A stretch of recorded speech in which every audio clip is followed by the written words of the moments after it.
Okay, once again, very good afternoon to all of you. चलो तो आज हम लोग बेटा जैसे ट्रांसपोर्ट इन प्लांट जो हम लोग अभी तक के यहाँ पे स्टडी किए हैं, जिसमें एक छोटा सा जो टॉपिक है वो रह गया है, जिसे कहते हैं इम्बाइबिशन।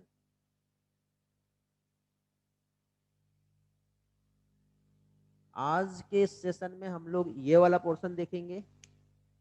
जैसे ही ये वाला पार्ट हो जाए, उसके बाद हम लोग यहाँ पर लॉन्ग डिस्टेंस ट्रांसपोर्ट जो है ये देखने वाले हैं। क्या देखेंगे?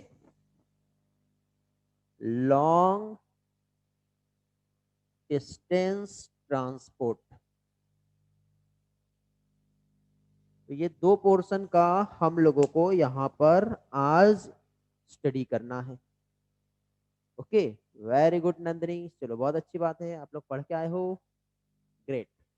इम्बाइबिशन मीन्स ये भी एक स्पेशल टाइप ऑफ डिफ्यूजन है जहां पे वाटर का एब्जॉर्प्शन हो रहा है। तो इम्बाइबिशन क्या होता है ये हम लोग समझते हैं सबसे पहले। तो यदि हम देखें तो it is a special type of diffusion, जिसमें क्या होगा, वाटर एब्जॉर्ब होगा बाय सॉलिड, सॉलिड के थ्रू वाटर का एब्जॉर्प्शन होगा। अब वाटर का एब्जॉर्प्शन सॉलिड के थ्रू हो रहा है, तो देखो एक एग्जांपल आपको मैं यहाँ पे एक्सप्लेन कर रहा हूँ। जैसे कि सपोज किसी भी एक कंटेनर में आप लोगों ने इस तरह से उस सॉलिड को आपने रखे। जैसे कि आप घर पे ग्राम जो होते हैं ना, चने को भिगो के रख देते होंगे, होता है कि नहीं? अभी आपने ग्राम्स जो है इसमें वाटर मॉलिक्यूल को ऐसा भिगो के इसमें रख दिए। तो कुछ टाइम के बाद क्या होगा बेटा, इसका जो वॉल्यूम है, सरफेस एरिया जो है वो क्या होगा, इंक्रीज हो जाएगा।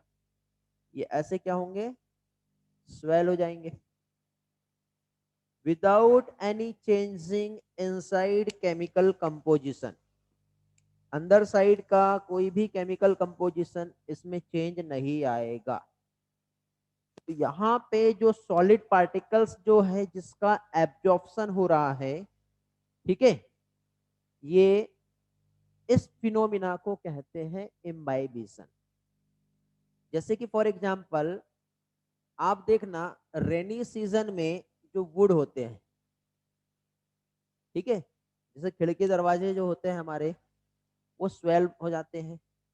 सीड का जो एब्जॉर्प्शन हो रहा है, यहाँ पे ये जो ग्राम है, ये जो सीड है, इसका भी जो एब्जॉर्प्शन हो रहा है, वुड भी जो स्वेल हो रहे हैं, ठीक है, सीड भी जो एब्जॉर्ब होने के बाद क्या हो जा रहे हैं, स्वेल हो जा रहे हैं।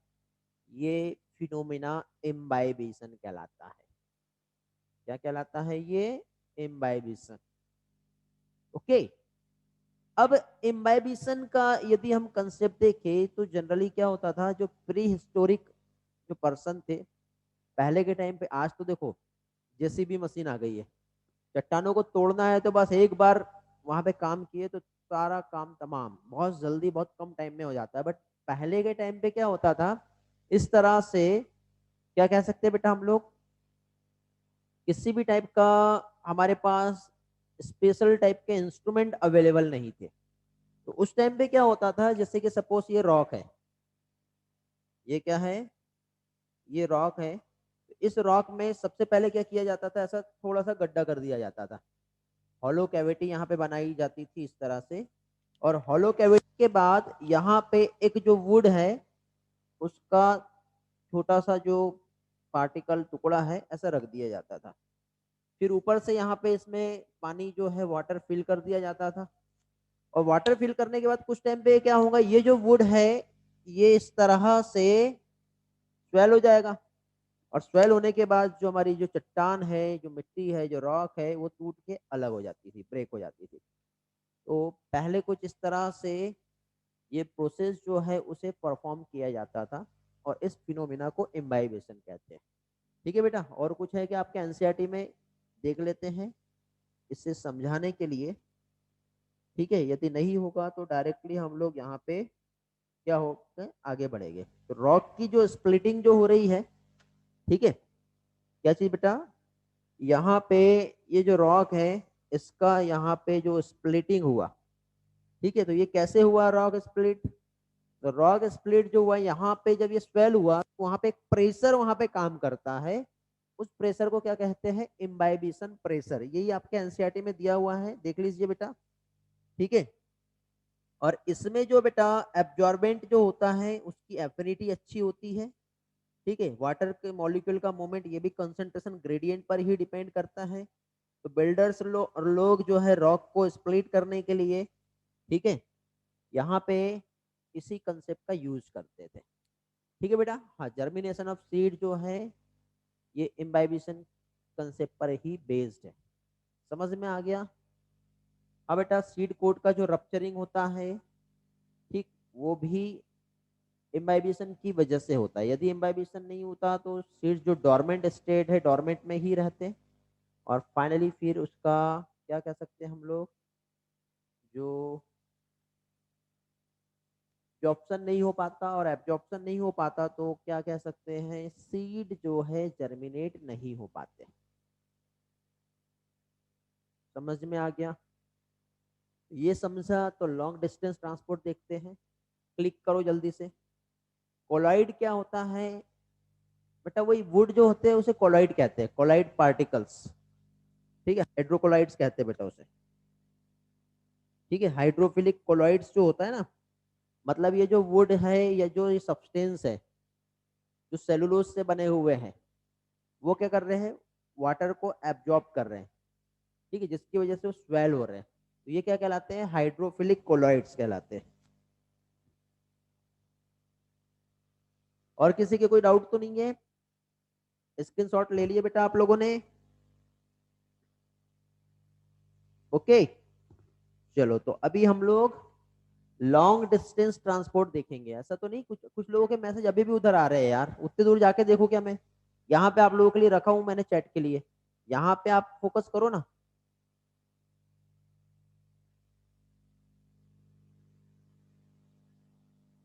लास्ट पैराग्राफ बेटा मैं स्लाइड में समझाऊंगा, डोंट वरी, टेंशन ना लो। स्लाइड में हम देखेंगे, उसके बाद डाउट रहा तो आप पूछिए मुझसे।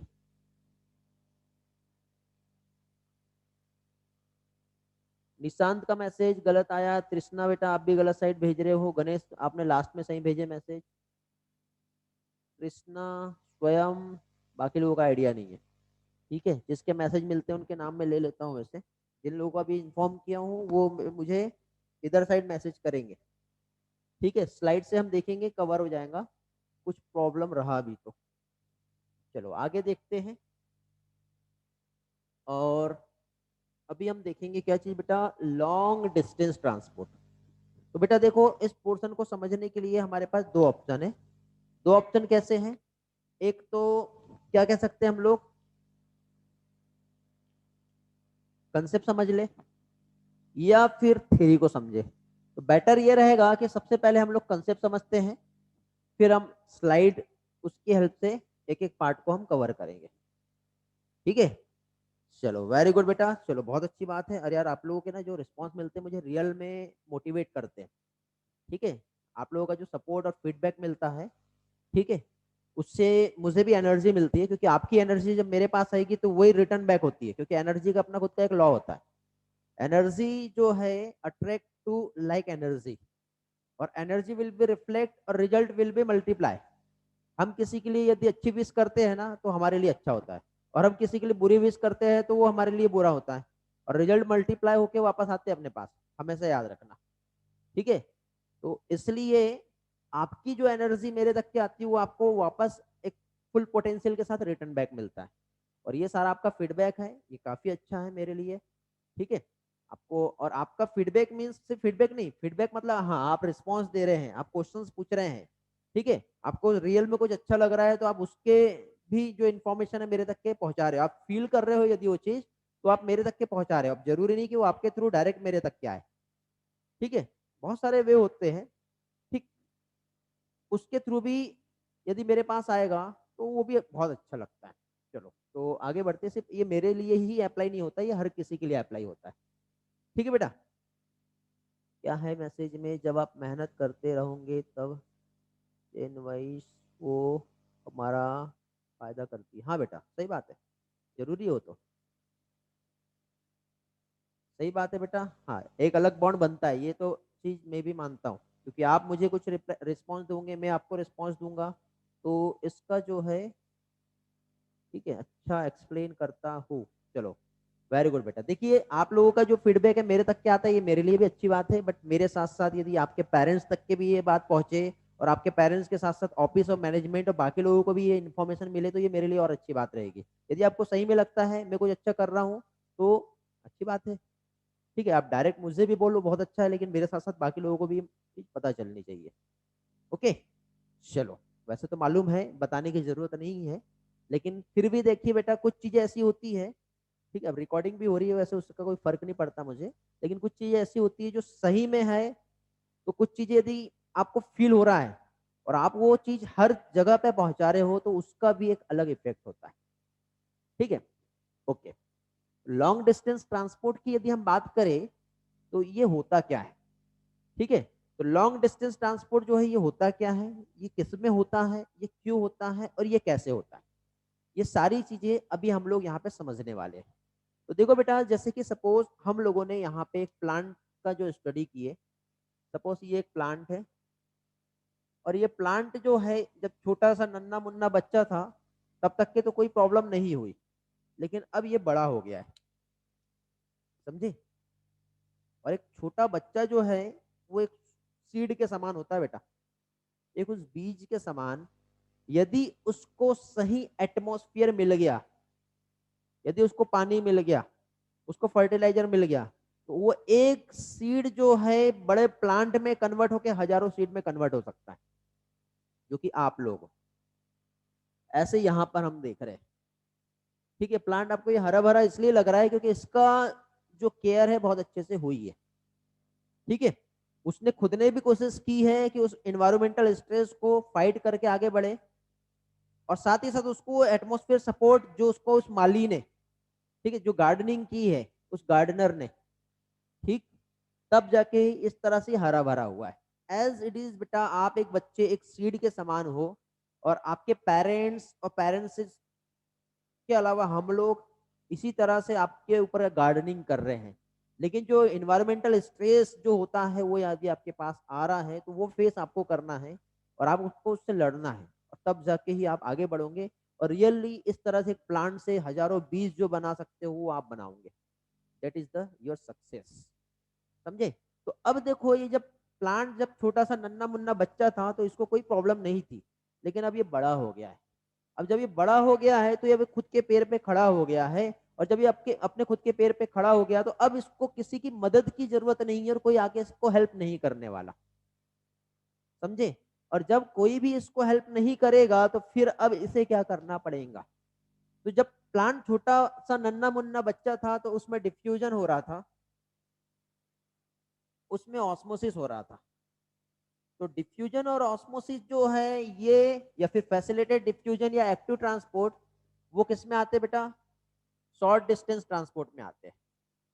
और ये जो शॉर्ट डिस्टेंस ट्रांसपोर्ट, ये एक सेल है और इसके नियर बाय दूसरा सेल है, तो इस सेल से किसी भी सब्सटेंस को दूसरे सेल तक के पहुंचाना है, या फिर ये एक सेल है, इसी सेल में जो साइक्लोसिस होती है, जैसे साइटोप्लाज्मिक स्ट्रीमिंग कहते हैं, तो वहीं से मॉलिक्यूल को उसी सेल में आइट साइड पहुंचाना है, तो वहां पे जो काम करता है वो कहलाता है शॉर्ट डिस्टेंस ट्रांसपोर्ट।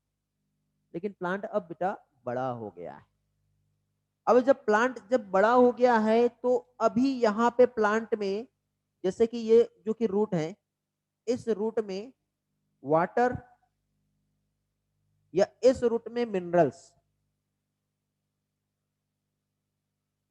इस रूट से वाटर को, और इस रूट से जो भी मिनरल्स है, ठीक है, या फिर हो सकता है कि कुछ फूड भी यदि फॉर्म हुआ, जो कि कहाँ फॉर्म होगा बेटा, लीफ में।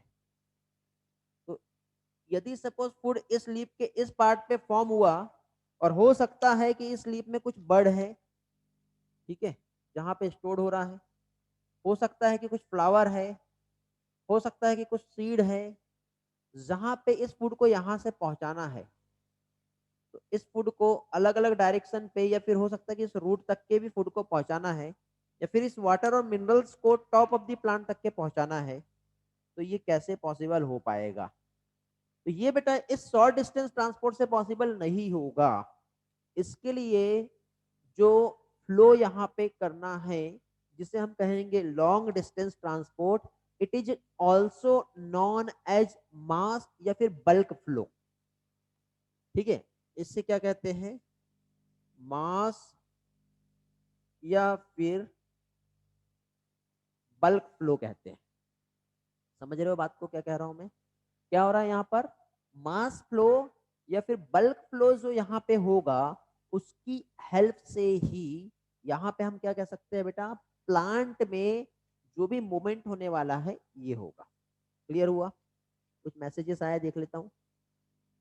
हाँ बेटा, वेरी गुड प्रहलाद। ओके, समझ गए। ऐसा तो फील नहीं आ रहा ना, मैं इधर देख रहा हूँ क्योंकि आपका चैट रिस्पॉन्स इधर है, कैमरा इधर है, मेरा पीसी इधर है, कैमरा इधर है, मैं इधर देख रहा हूँ, तो आपको ऐसा फील तो नहीं आ रहा ना कि मैं उधर देख रहा हूँ? फील ऐसा आना चाहिए कि मैं आपको देख रहा हूँ, नहीं तो मैं थोड़ा चेंज करता हूँ वहाँ पर। रिस्पॉन्स करो। बल्क मीन्स क्या होता है बता दे रहा हूँ मैं थोड़ी देर में। ओके, हेलो,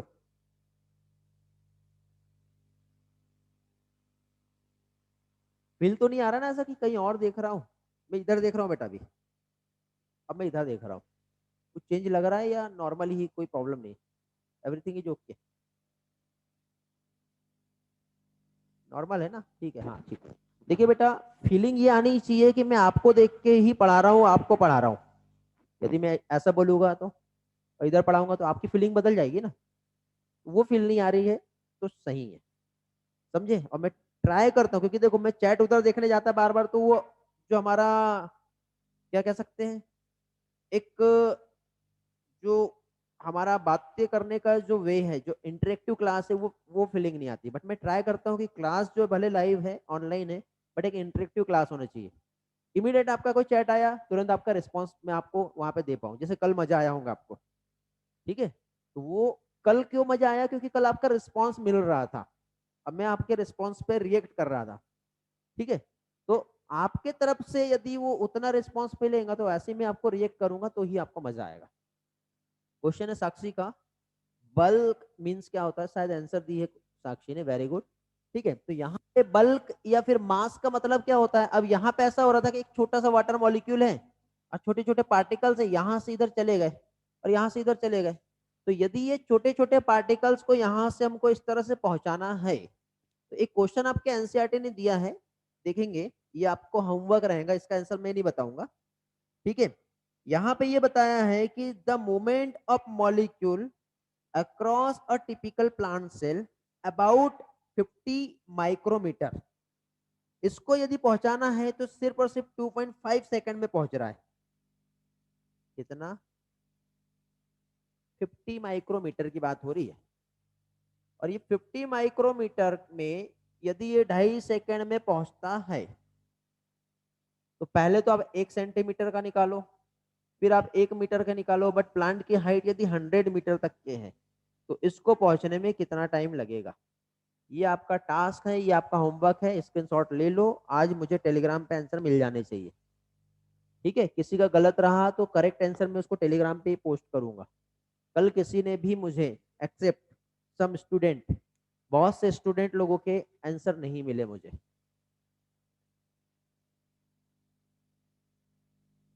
ठीक है बेटा, ट्राई करूंगा मंदिर सैटरडे के समय। टेलीग्राम पे टेस्ट बोल रहे हो क्या, क्यूज बोर्ड वाला? अच्छा ठीक है, ट्राई करता हूँ। अभी मैं ये संडे तो बिजी हूँ, मे बी नेक्स्ट जो संडे रहेगा, सैटरडे रहेगा, उस टाइम पे। ठीक है, हाँ, जैसे पहले लेता था टेलीग्राम बोर्ड का क्विज बोर्ड वाला, ठीक है, क्विज बोर्ड वाला टेस्ट लूंगा मैं जैसे पहले लेता था, बट बैच 1 और बैच 2 के स्टूडेंट को भी समझाना पड़ेगा वो क्या होता है, कैसे होता है। ठीक, पहले चैप्टर पूरा क्लियर हो जाता था, मजा आती थी और अच्छे से रिवीजन हो जाता था ना। अच्छा, और तब का आप भूले भी नहीं, अभी भी याद है उस क्वेश्चन की वजह से? चलो तो ठीक है, बेस्ट, गुड। तो ट्राई करते हैं हम लोग, ये जो भी चैप्टर्स हुए हैं इसका क्विज बोर्ड पे टेस्ट होगा, बट इसके लिए आप लोगों को टेलीग्राम चैनल ज्वाइन कर लेना है यदि कोई चैनल ज्वाइन नहीं किए है तो। ठीक है, एक बार हैंड रेज कर दो, ऐसा कोई पर्सन है जो चैनल ज्वाइन नहीं किया है, क्योंकि मेरे को क्विज बोर्ड का फिर एडजस्टमेंट करना है, तो उसके लिए फिर मुझे आपका वैसा प्लानिंग करना पड़ेगा। हैंड रेज कर दो, जिससे मुझे एक चीज इंफॉर्मेशन मिल जाए कि आपका जो है नहीं ज्वाइन है, उनका मैसेज मत करो बेटा, अभी मैसेज नहीं करो।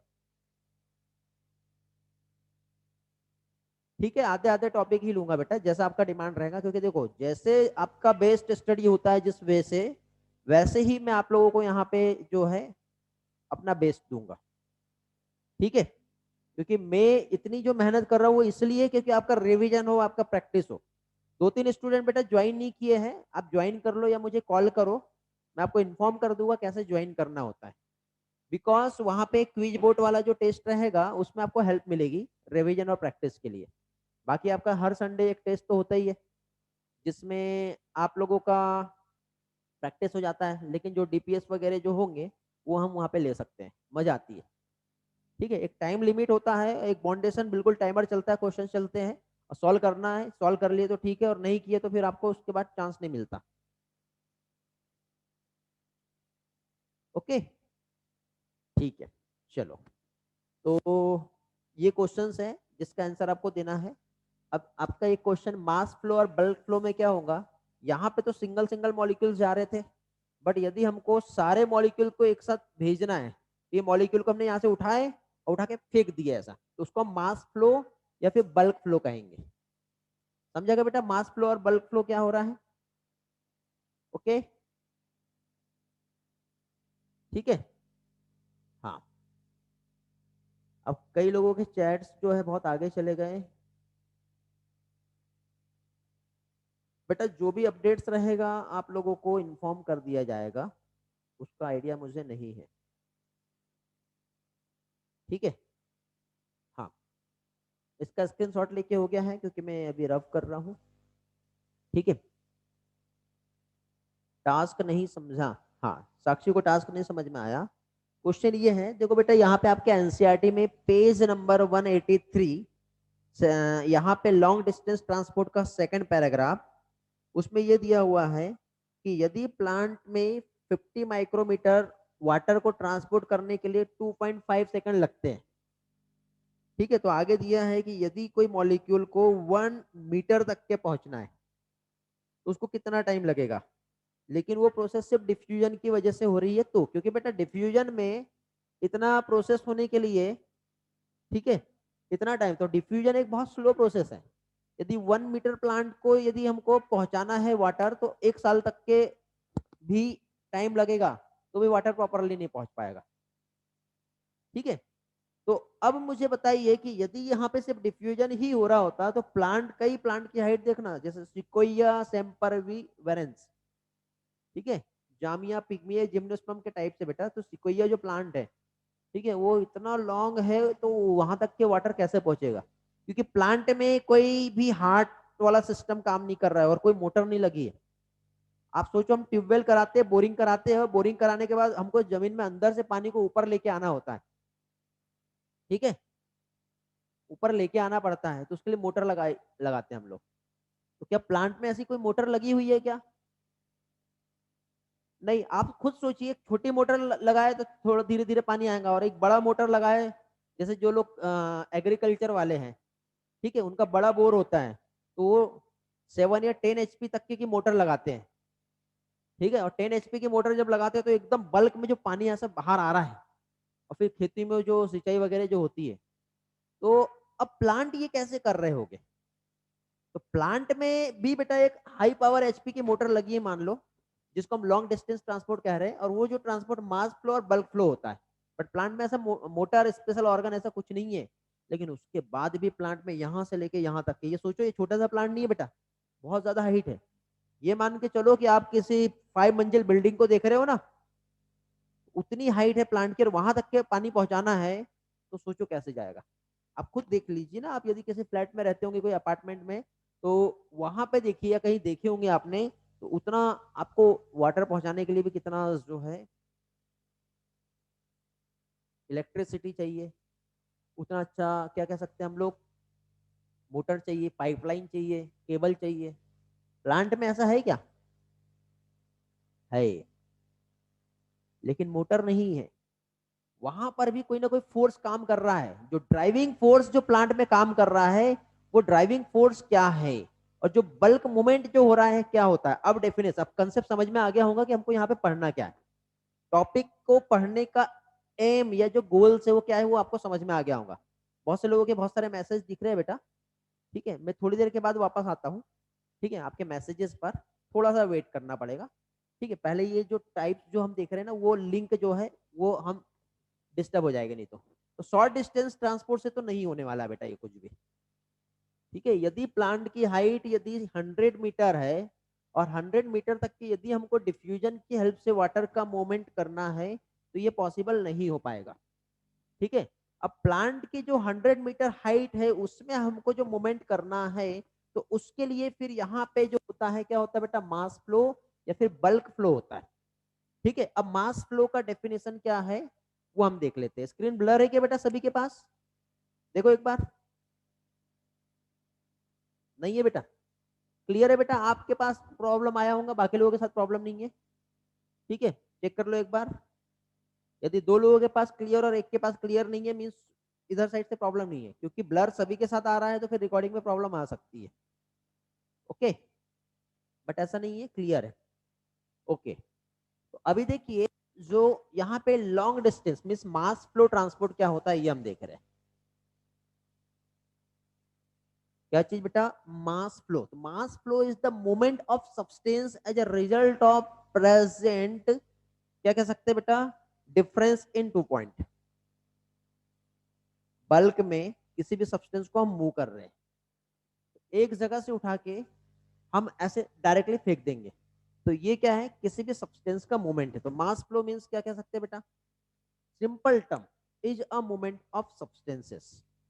ठीक है, क्या चीज? मास flow is a movement of substance. सिर्फ इतना ही याद रखो। बट सब्सटेंस जो है ये कैसे होगा, किसी ना किसी प्रेशर डिफरेंस यदि रहा किसी 2 पॉइंट के बीच में, और किसी प्रेशर की वजह से वो जब पानी आगे जा रहा है, ड्राइविंग फोर्स कहते हैं जिसे। ड्राइविंग फोर्स यहाँ पे जो काम कर रहा है उसे कहते हैं ट्रांसपीरेशन पुल। थोड़ी देर के पहले, थोड़ी देर के बाद में समझाऊंगा, पहले नहीं। थोड़ी देर के बाद वो पार्ट समझाऊंगा कि क्या होता है ये ड्राइविंग फोर्स और कैसे ये काम करता है। तो यहाँ पे ये मास फ्लो क्या है ये तो समझ में आ गया। अब जो किसी भी बल्क फ्लो जो रहेगा किसी सब्सटेंस का, जो हम एक वेस्कुलर टिश्यू की हेल्प से प्लांट में पहुंचा रहे हैं, उसे कहेंगे ट्रांसलोकेशन। ठीक है, जिसमें जाइलम और फ्लोएम जो है ये इन्वॉल्व होते हैं। तो क्या चीज बेटा, बल्क मूवमेंट जो है, क्या चीज, bulk movement of substances, bulk movement of substances यदि हम देखें, तो जो बल्क मूवमेंट हो रहा है सब्सटेंस का थ्रू, क्या होगा बेटा, the vascular tissue, through the vascular tissue of plant, क्या कहलाएगा बेटा ये कहलाता है ट्रांसलोकेशन। क्या कहलाएगा ये कहलाएगा translocation. Okay, bulk movement substance का, क्लियर हुआ? अब ये ट्रांसलोकेशन जो है, अब क्वेश्चन ये कि सर ये वेस्कुलर टिश्यू क्या है? वेस्कुलर टिश्यू मींस इसमें आते हैं जाइलम और इसमें आता है फ्लोएम। जाइलम की हेल्प से बेटा वाटर का मूवमेंट होता है, मिनरल्स का मूवमेंट होता है, और जनरली ये जो होता है ये होता है यूनी डायरेक्शनल होता है। फ्लोएम की हेल्प से जो भी ऑर्गेनिक फूड जो है इसका मूवमेंट होगा, और जब ऑर्गेनिक फूड का जब मूवमेंट होगा तो ये मल्टी डायरेक्शनल होगा। ठीक है, तो एक तो मल्टी डायरेक्शनल और यूनी डायरेक्शनल। ये क्या होता है ये समझ लो पहले तो। चलो स्क्रीनशॉट ले लो बेटा, फिर आगे बढ़ते हैं।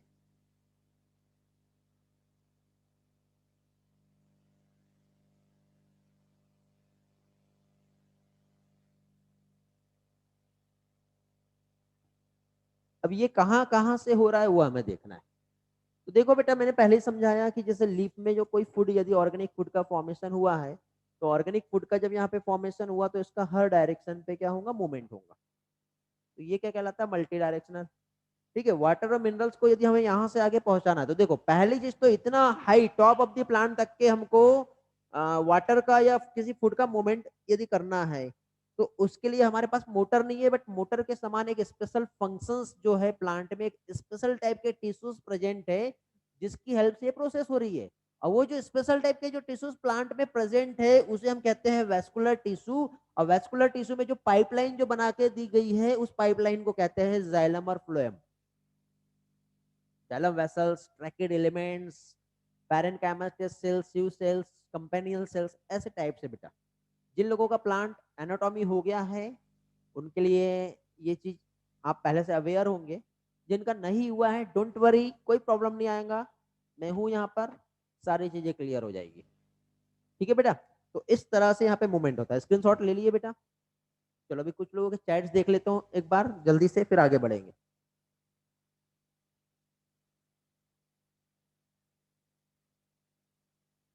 बेटा चैट बहुत ऊपर चला गया है, थोड़ा टाइम लग रहा है मुझे ऊपर पहुंचने में, या फिर आप फिर से चैट भेज दीजिए।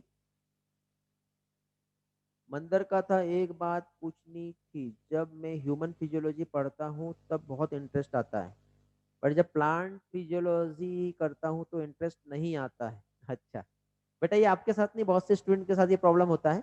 ठीक है, थोड़ी देर में आपको उसका सॉल्यूशन देता हूँ मैं। प्रहलाद का आंसर आया था, वेरी गुड, इसके पहले के क्वेश्चन का। टास्क नहीं समझा साक्षी, शायद आपको टास्क समझा दिया था। अब किसी के कोई चैट का रिस्पॉन्स यदि मैंने नहीं दिया होगा तो आप लोग मुझे अगेन पूछ सकते हो। देखिए बेटा, ह्यूमन फिजियोलॉजी और प्लांट फिजियोलॉजी पढ़ने के टाइम पे प्रॉब्लम ये है कि जब हम ह्यूमन फिजियोलॉजी पढ़ते हैं ना, तो हम अपने आप को फील करते हैं कि ये प्रोसेस कैसे हो रही है। लेकिन जब हम प्लांट फिजियोलॉजी पढ़ते हैं तो हम उसे फील नहीं कर पाते, क्योंकि हम उसे रटते हैं। हम उसे ऐसा देखते हैं कि वो प्लांट में हो रहा तो हमारे क्या काम का है। फिर हमारे माइंड में एक साइकोलॉजी प्रॉब्लम होती है कि हमको डॉक्टर बनना है तो हमको तो ह्यूमन के डॉक्टर बनना, प्लांट के क्यों। बेटा ऐसा नहीं होता है, क्योंकि जितना भी मेडिसिन जो बन रहा है वो प्लांट से बन रहा है। तो प्लांट में प्रोसेस कैसे होती है वो समझेगा, तब आप प्लांट से मेडिसिन बना करके आप एनिमल और ह्यूमन को दे पाओगे। तो इसमें जो फंक्शंस जो है प्लांट में कैसे हो रहे हैं और ह्यूमन में कैसे हो रहे हैं वो आपको समझना पड़ेगा। तो उसके लिए आपको वो चीज फील करना पड़ेगा, विजुअलाइज करना पड़ेगा।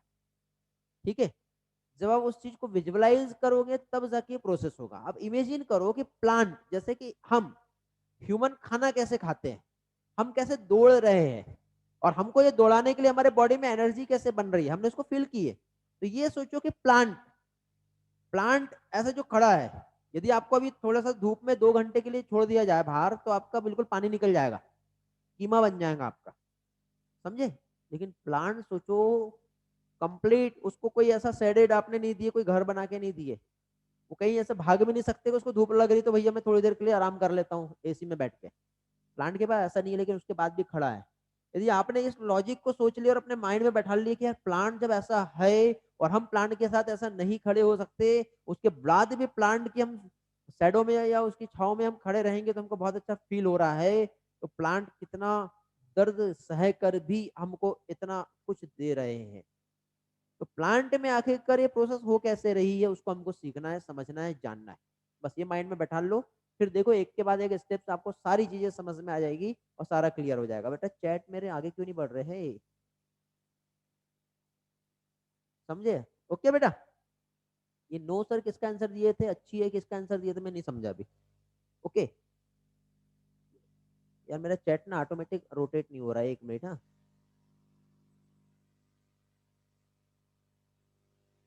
ठीक है, देखा जाए तो प्लांट फिजियोलॉजी ह्यूमन फिजियोलॉजी से इंटरेस्टिंग है। हाँ सही बात है बेटा, प्लांट फिजियोलॉजी ह्यूमन फिजियोलॉजी से बहुत इंटरेस्टिंग है। सेम सर, यही मेंटेलिटी है मेरी भी। ओके वेरी गुड बेटा। ब्लर हो रहा है क्या अभी, आज बातें ज्यादा हो रही है बेटा, जल्दी से टॉपिक खत्म करना है हमको याला। ठीक, चलो ओके गुड। तो अभी देखिए, यदि ब्लर आता है ना तो 3-4 लोग ब्लर लिख के भेजेंगे तब मैं एक्सेप्ट करूंगा, किसी एक का ब्लर होगा तो एक्सेप्ट नहीं होगा। तो यदि आपको ब्लर दिखता तो आप मैसेज भेज दिया करो ब्लर है, थोड़ी देर के लिए हम रुक जाएंगे, नहीं तो मैं लिखा हुआ आपको नहीं समझेगा कुछ भी फिर।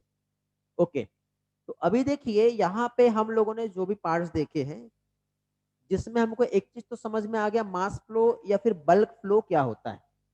ठीक है बेटा, ट्रांसलोकेशन क्या होता है ये समझ में आ गया है। चलो, तो स्क्रीनशॉट आप लोगों ने ले लिए होंगे। तो अब यहाँ पे देखिए बेटा, ये बल्क फ्लो प्लांट में कब होगा। तो अगेन एक और डायग्राम देखते हैं, क्योंकि डायग्राम से ज्यादा अच्छे से समझ में आता है हमें। डायग्राम्स मीन सबसे पहले हम लोगों को थोड़ा सा क्या चीज बेटा, प्लांट एनाटॉमी जो है वो देखना पड़ेगा। ठीक है, जिनका नहीं हुआ है उनका यहाँ पे प्लांट एनाटॉमी का कुछ कंसेप्ट हो जाएगा जो यहाँ के लिए एसेंशियल है। तो देखो बेटा, यदि हम प्लांट का इसका मैं एनिमेशन भी बताऊंगा बेटा आपको बाद में। ठीक है, एनिमेशन जो है वो शेयर करूंगा। ये है कौन सा पार्ट बेटा, यदि प्लांट में इस तरह से ये एक प्लांट था और ये प्लांट में ऐसे लीफ थी, तो लीफ में ये जो स्टेम है, इस स्टेम को मैंने यहाँ पे इस तरह से ड्रॉ कर दिया बेटा। तो आपको जस्ट लाइक ए पाइप दिखाई दे रहा होगा। ठीक है, तो प्लांट का यदि मैं यहाँ पे ये जो रूट है, यदि इस रूट को देखूं तो ये भी रूट भी है, तो इसको दो पार्ट में ऐसा डिवाइड कर देते हैं। तो आधा हिस्सा इधर का जो है ये शूट सिस्टम हो गया, और इधर का जो हिस्सा है ये जो है रूट सिस्टम हो गया। अब यहाँ पे शूट और रूट सिस्टम की हम बात करें, तो अब देखो बेटा, पहली चीज तो ये जो रूट है, सबसे पहले हम इस रूट की हम बात करते हैं। तो प्लांट में जैसे ये जो रूट है ये कुछ इस तरह से रूट रहेगा, प्लांट में ये जो सूट है ये कुछ इस तरह से रहेगा। तो ये जो रूट होता है, यदि हम इसके डायग्राम को देखें तो यहाँ पे सबसे पहले जो है रूट एंड ये जो है root apical meristem meristematic tissue होता है, जो कंटिन्यू ग्रो करते रहते हैं। ये प्लांट मॉर्फोलॉजी का थोड़ा सा पार्ट है। ठीक है, फिर इसके बाद जोन ऑफ इलोंगेशन आता है, जहां पे सेल रैपिडली इलोंगेटेड होती है, और इलोंगेटेड होने के बाद फिर इसमें सेल्स जो है ये मैच्योर होना चालू हो जाती है।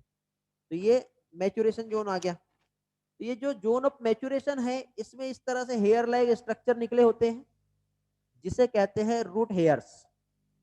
क्या कहलाता है, रूट हेयर्स। तो पहला क्वेश्चन ये है बेटा कि यदि प्लांट में किसी कारण से वाटर जो है यहां तक के आ गया, तो इस वाटर को यहां से आगे पहुंचाने का काम जो है, यहाँ पे जैसे जाइलम है, ठीक है, तो पानी यहाँ पे आया तो पानी इस तरह से बल्क या फिर मास फ्लो की हेल्प से आगे पहुंच सकता है। लेकिन मुझे ये बताओ, वाटर को इधर से इधर तक के पहले लेके आना पड़ेगा, क्योंकि ये इस तरह से, यदि ये इस तरह से एक सेल्स यहाँ पे प्रेजेंट है, तो पहले तो वाटर को इस रूट हेयर से, यहां से, इस रूट हेयर से अंदर साइड जो रूट का पोर्शन है वहां तक के हम लोगों को पहुंचाना है सबसे पहले। तो समझे। तो अब यहाँ पे यदि इस वाटर को मुझे यहां से यहां तक पहुंचाना है, तो पहला क्वेश्चन, वाटर यहां से यहां तक कैसे आएगा। फिर जब वाटर यहां तक पहुंच गया तो यहां से अब ऊपर कैसे जाएगा। तो दो कंसेप्ट हम लोगों को यहाँ पे समझना है। तो क्वेश्चन ये है कि how do plant absorb water. सबसे पहले प्लांट में वाटर का एब्जॉर्प्शन होगा ना, तब जाके तो मूवमेंट होगा। समझे। तो पहली चीज तो वाटर का यहाँ पे एब्जॉर्प्शन होने वाला है, फिर वाटर का यहाँ पे ट्रांसपोर्ट होने वाला है। तो यहाँ पे कोई ना कोई फोर्स काम करेगा।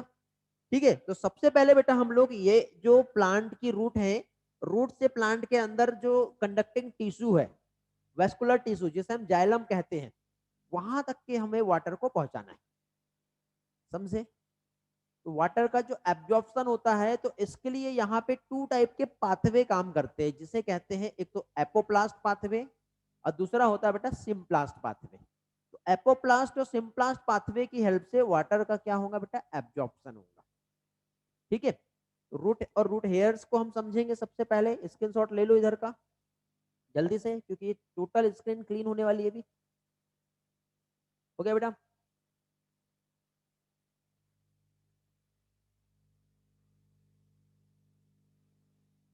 ओके,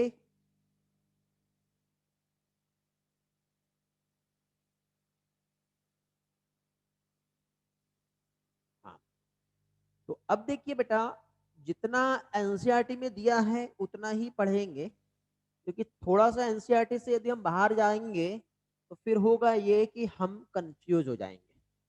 ठीक है, बट यहाँ पे पढ़ने और समझने वाली चीजें बहुत सारी है, लेकिन सिर्फ और सिर्फ जितना एनसीईआरटी बता रहा है उतना ही हम लोग पढ़ेंगे बेटा।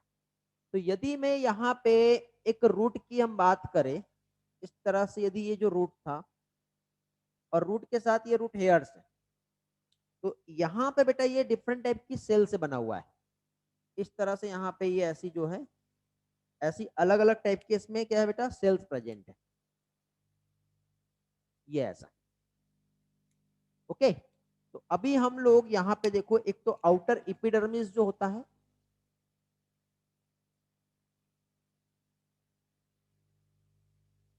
ये वाला पार्ट बनाया मैंने, और इस आउटर एपिडर्मिस में यहां से ऐसा, ये जो है बेटा रूट हेयर से, तो ये जो लेयर होती है इसे एपिडर्मिस कहते हैं। ठीक है, जो लोग पढ़ लिए अच्छी बात है, जिन्हें नहीं मालूम है सिर्फ नाम याद रखो कि ये जो ग्रीन कलर की जो लेयर है ये है, जो क्या होता है बेटा, एपिडर्मिस। ठीक है, और उस एपिडर्मिस में ये जो है ये क्या हो गया, ये हो गया रूट हेयर। अब ये रूट हेयर भी बेटा डबल लेयर स्ट्रक्चर होता है, ऐसा सिंगल लेयर नहीं होता है। ये रूट हेयर्स भी जो होता है इस तरह से डबल लेयर स्ट्रक्चर होता है। तो इसमें क्या कह सकते हैं बेटा, हाँ वेरी गुड। तो इसमें क्या है बेटा, जो डबल लेयर है तो इसमें एक आउटर लेयर एक इनर लेयर आपको दिख रही है। ठीक है, तो आउटर लेयर जो है वो पैक्टिक कंपाउंड की बनी हुई है, और इनर लेयर जो है वो सेलुलोज से बनी हुई है। तो अब क्या होगा, वाटर जो है यहां से सबसे पहले यहां पर आएगा, तो रूट हेयर जो है वाटर को एब्जॉर्ब करेंगे। किस पर बेस्ड है बेटा रूट हेयर में वाटर का एब्जॉर्प्शन, ये डिपेंड करेगा वाटर के पोटेंशियल पर। ठीक है, तो यहाँ पे वाटर है और वाटर के साथ सॉल्ट पार्टिकल्स भी है। ठीक है, तो इस तरह से यहाँ पर कौन सा कलर, ये सॉल्ट पार्टिकल्स है बेटा, और साथ ही साथ वाटर मॉलिक्यूल भी है। तो यहाँ पे वाटर पोटेंशियल बहुत हाई है और वाटर अपने हाई से अपने कम की तरफ जाएगा। तो वाटर का मूवमेंट जो है अब डायरेक्टली, जैसे कि सपोज ये H2O हो गया और ये सॉल्ट पार्टिकल हो गया, वाटर जो है यहां से इस तरह से क्या किया है, एब्जॉर्ब कर लिया है। हो गया बेटा, तो वाटर का एब्जॉर्प्शन हो गया। अब वाटर यहां से, अब ये अंदर इधर आगे पास हुआ, फिर इसके बाद इधर पास होगा, इसके बाद इधर पास होगा। तो इसी डायग्राम को मैं फिर से यहाँ पे ड्रॉ कर रहा हूं। देखो सबसे पहले तो ये आउटर एपिडर्मिस हो गई। ठीक है, इधर रूट हेयर्स थे, तो वाटर यहां से इधर आएंगे सबसे पहले। जब इधर आएंगे तो इसके बाद फिर से अगेन दूसरा सेल यहाँ पर प्रेजेंट होगा। इसके बाद जब और आगे जाएंगे तो अगेन इसके बाद यहाँ पे अगेन एक ऐसा और भी एक जो दूसरा सेल प्रेजेंट होगा। समझ रहे हो बात को, हेलो? तो इस तरह से देखो आपके एनसीईआरटी में एक डायग्राम दिया हुआ है, डायरेक्टली हम उसी डायग्राम को फोकस करते हैं और उसी डायग्राम को समझने की कोशिश करते हैं। पेज नंबर कितना है बेटा, 184। क्या देख रहे हैं हम, how do plant absorb water, how do plant absorb water. अभी एबीएस लिख रहा हूं मैं, शॉर्टकट समझना, नहीं तो आपको मालूम ही नहीं रहेगा एबीएस क्या है। तो प्लांट का जो वाटर में जो का जो प्लांट में एब्जॉर्प्शन हो रहा है, इसमें दो टाइप के पाथवे जो है ये काम करते हैं। एक होता है जिसे कहते हैं एपोप्लास्ट पाथवे,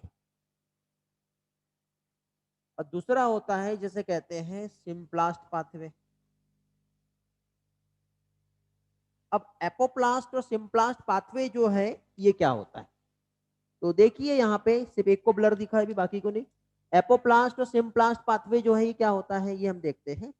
तो अभी यहाँ पे देखो इस प्लांट सेल को, ठीक है, हम यहाँ पे ड्रॉ करेंगे। तो सबसे पहले देखो ये पहली वाली सेल है। ठीक है, अभी मैं इधर इस डायरेक्शन में डायग्राम जो बनाया मैं यहाँ पे बना रहा हूँ इस डायरेक्शन पे। ठीक है, तो ये ब्लैक वाला ये सेल है।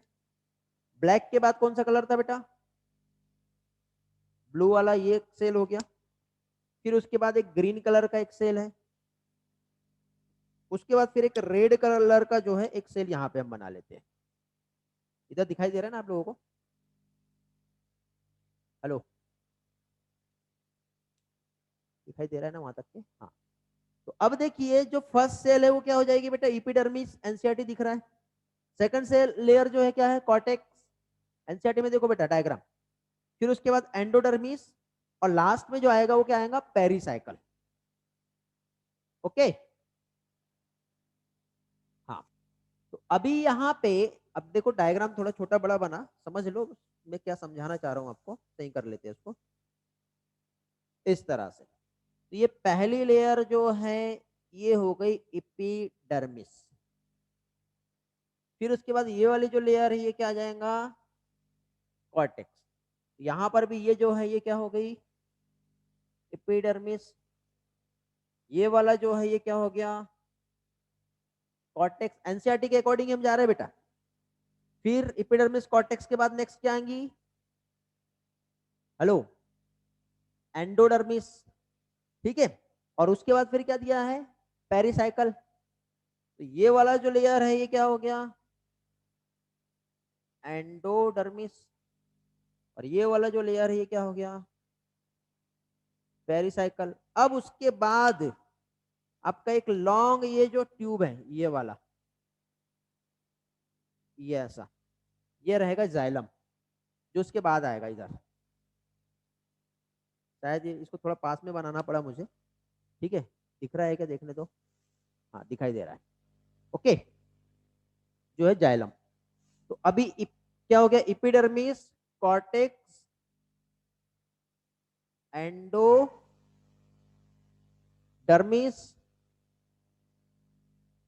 पेरिसाइकल, और लास्ट में आएगा जाइलम। ओके। तो इस तरह से यहाँ पे पहले तो ये डायग्राम को समझ लो क्या है।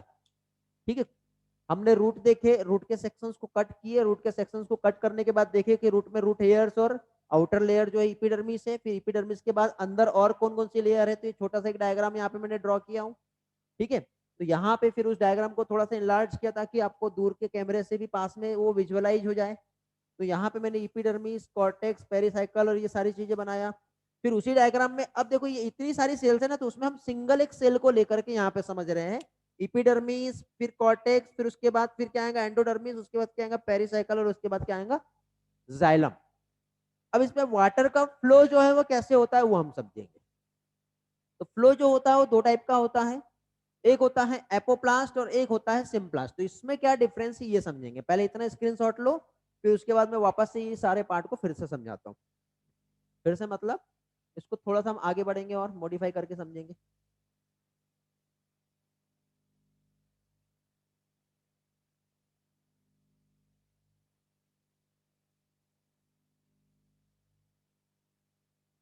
हो गया? ओके। तो अभी देखिए ये वाटर अब इसमें कैसे पहुंचेगा। ठीक है। तो वाटर जो है ये वाला डायग्राम बेटा मैं यहाँ पे ड्रॉ कर रहा हूँ, अभी मैं सेम कलर का यूज करूंगा यहाँ पर। इपिडर्मिस, इपिडर्मिस के बाद क्या है बेटा हमारा, कॉर्टेक्स। फिर क्या आएगा, एंडोडर्मिस। उसके बाद क्या है, पेरिसाइकल। और उसके बाद क्या है, जाइलम। किसी का कॉल आ रहा है, कौन है देखते बाद में। ओके, ये हो गया इस तरह से। तो अभी यहाँ पे सबसे पहले अब ये वाटर, यहाँ पे बेटा रूट हेयर्स प्रेजेंट है। ठीक है, यहाँ पे अब वो डायग्राम यार हटा दिया मैंने, ध्यान से समझो। तो रूट हेयर से वाटर आया तो सबसे पहले कहां पर आएगा, इपिडर्मिस पे आएगा। तो रूट हेयर से वाटर इपिडर्मिस, देखो ये डायग्राम यहाँ ड्रॉ कर रहा हूँ। ये ऐसा प्लांट था ना, तो ये प्लांट में ऐसे ये रूट हेयर्स थे। तो ये जो प्लांट है, इस प्लांट में ऐसा एक डायग्राम मैंने ड्रॉ किया था एपिडर्मिस का, और उसके साथ ये रूट हेयर्स थे। याद आ रहा है? तो इसकी ये वाली जो लेयर है, इस लेयर को मैंने यहाँ पे बनाया हूँ। ठीक है। और ये वाले जो है ये क्या हो गए, रूट हेयर्स। रूट हेयर से वाटर इपिडर्मिस पे यहाँ पे आ रहे हैं अभी। तो यहाँ पे क्या है बेटा, यहां पर प्रेजेंट है रूट हेयर, और ये जो हो गया ये क्या हो गया, इपिडर्मिस। इस रूट हेयर से वाटर जब इस इपिडर्मिस पे आए, कहां पे आए, इपिडर्मिस पे, तो अब ये वाटर का मूवमेंट होगा। तो हम जानते हैं कि यहाँ पे एक तो आउटर लेयर जो होती है प्लांट में सेल वॉल होती है, और उसके अंदर जो होती है वो क्या होती है बेटा, सेल मेम्ब्रेन होती है। तो ये तो सेल मेम्ब्रेन हो गया। इधर साइड जो रहेगा ये इस तरह से क्या होगा बेटा, सेल वॉल होगा।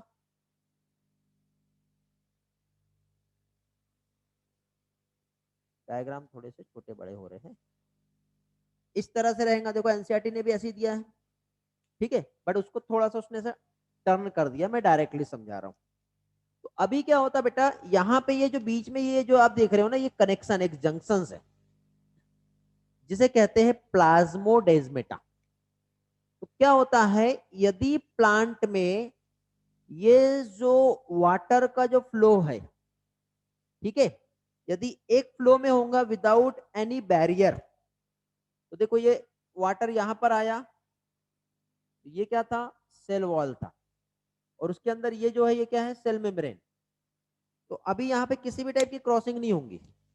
सेल वॉल को क्रॉस करते हुए वाटर मॉलिक्यूल का क्या हो रहा है बेटा, मूवमेंट हो रहा है एक कॉर्नर के थ्रू। तो जब इस कॉर्नर के थ्रू जब वाटर मॉलिक्यूल का मूवमेंट होगा, तो इस टाइप के पाथवे को एपोप्लास्ट पाथवे कहते हैं।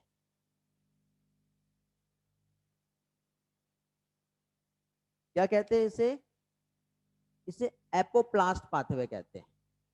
तो एपोप्लास्ट पाथवे जो है बेटा, जो सेल वॉल है, ये जो इंटरसेलुलर स्पेस है, इनके बीचों बीच में से होता है, विदाउट क्रॉसिंग एनी मेम्ब्रेन। ठीक है, किसी भी टाइप का यहाँ पे मूवमेंट के लिए कोई भी रेजिस्टेंस नहीं रहेगा। और ये भी जो है डिपेंड करता है किसी ना किसी टाइप के ग्रेडियंट पर। तो high water potential to low water potential, directly water का मूवमेंट यहाँ पे हो रहा है। इस पाथवे को कहेंगे एपोप्लास्ट पाथवे। ठीक है, समझे, हाँ बेटा, वेरी गुड।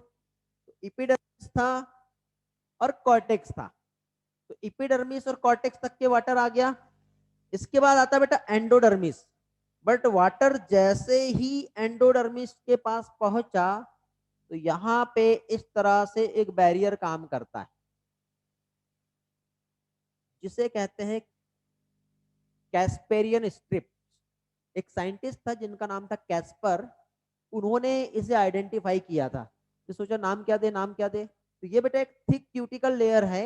अब पानी इसके पास से आगे इसको क्रॉस करके आगे बढ़ नहीं सकता, तो वाटर जो एपोप्लास्ट मूवमेंट के थ्रू आ रहा है, तो यहाँ पे आके रुक जाएगा, अब आगे नहीं जा पाएगा। तो ये कैस्पेरियन स्ट्रिप्स जो है उसने एपोप्लास्ट मूवमेंट को यहाँ पे रोक दिया। ठीक है, अब यहाँ पे इसके बाद वाटर का मूवमेंट जो है इस सेल मेम्ब्रेन को क्रॉस करके अंदर आया।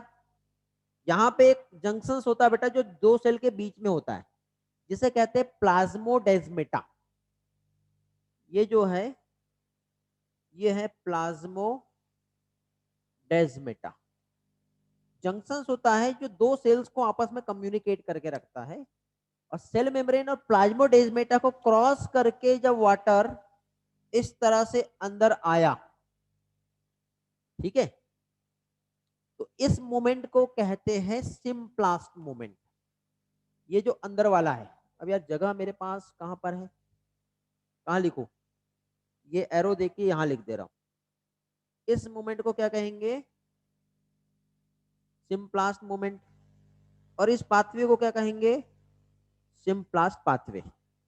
तो सिम्प्लास्ट पाथवे में बेटा जो वाटर का मूवमेंट जो हो रहा है वो कैसे हो रहा है, with the help of protoplasm.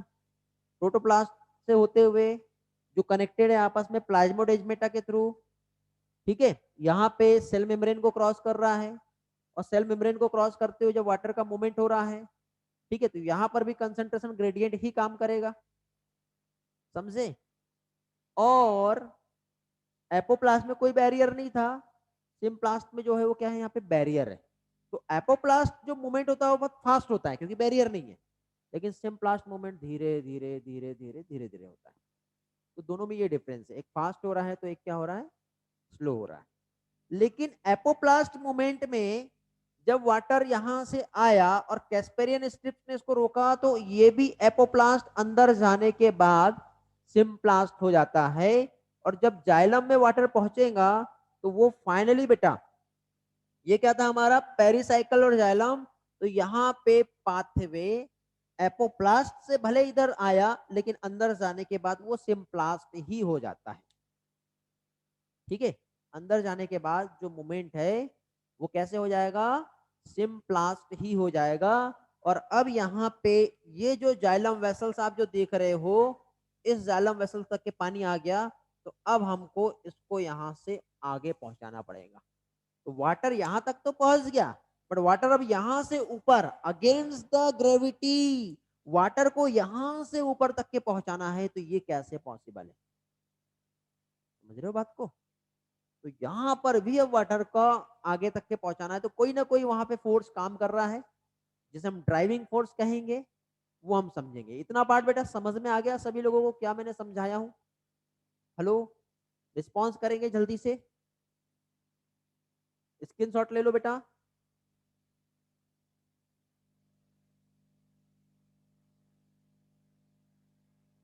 Very good, screenshot हो गया।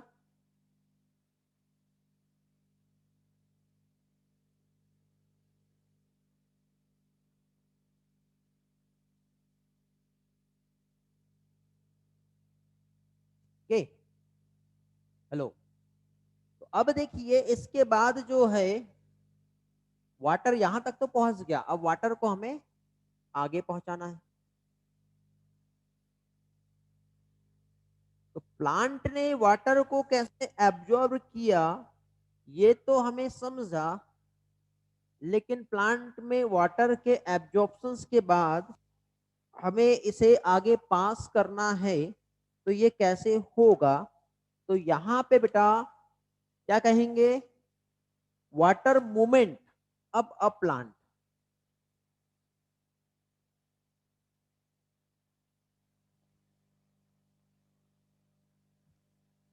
यदि आप इस पोर्शन को मॉड्यूल से पढ़ोगे, तो मॉड्यूल में बेटा यहाँ पे इसके लिए इसे एक टर्म यूज किया है जिसे कहते हैं एसेंट ऑफ सैप।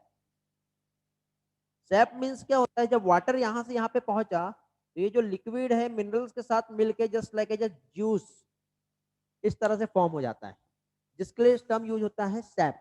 और जब water against the gravity upward जो मूवमेंट होता है, उसके लिए टर्म होता है एसेंट। तो इसलिए इस टर्म को एसेंट ऑफ सैप कहते हैं। यहाँ पे दो फोर्स काम करते हैं बेटा, जिसे हम ड्राइविंग फोर्स कहते हैं, जो वाटर को इस जाइलम से टॉप ऑफ द प्लांट तक के लेके जाएगा। ओके, एक खींचने वाला फोर्स है और एक धकेलने वाला फोर्स है। ऐसे दो फोर्स जो है यहाँ पे काम करते हैं, जिसकी हेल्प से वाटर का जो मोमेंट है वो अप प्लांट होने वाला है। जिसमें धकेलने वाला जो फोर्स होता है उसे कहते हैं रूट प्रेशर। धकेलने वाला जो फोर्स है वो क्या कहलाएगा, रूट प्रेशर। और जो खींचने वाला फोर्स है वो कहलाएगा ट्रांसपीरेशन पुल। तो रूट प्रेशर हमेशा पॉजिटिव प्रेशर होता है और ट्रांसपीरेशन पुल जो है ये नेगेटिव प्रेशर होता है बेटा। ठीक है, तो इसमें भी यदि हम देखें कि पानी को वाटर को इस जालम से अपवर्ड डायरेक्शन पे लेके जाना है, तो मेजर जो रोल प्ले होता है वो होता है ट्रांसपीरेशन पुल का, ये मेजर है। बट रूट रूट प्रेशर का माइनर जो है रोल है, ये बहुत ज्यादा रोल प्ले नहीं करता, बहुत कम जो रोल प्ले है वो रूट प्रेशर का रहता है। बट मेजर जो है वो किसका होगा, ट्रांसपीरेशन पुल का होगा। तो सबसे पहले रूट प्रेशर क्या होता है ये समझ लेते हैं, उसके बाद ट्रांसपीरेशन पुल क्या होगा ये समझेंगे। ठीक है बेटा, हेलो। हाँ, एसेंट ऑफ सेप बेटा वाटर का against the gravity upward direction पे मूवमेंट होता है, इस फिनोमिना एसेंट ऑफ सेप कहते हैं। क्या कहते हैं इसे, एसेंट ऑफ सेप। क्लियर हो गया, ओके। ठीक है, स्क्रीनशॉट ले लो बेटा, जल्दी से आगे बढ़ते हैं फिर।